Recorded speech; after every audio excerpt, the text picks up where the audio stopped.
going to cost to a war that has already cost tens and tens of billions of dollars?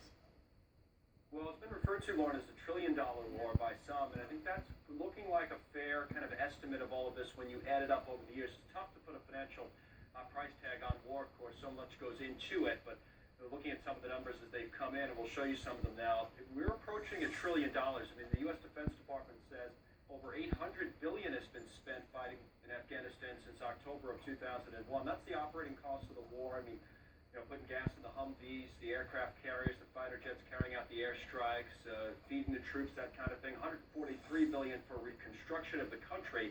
And as we've seen over the weekend, much of that appears now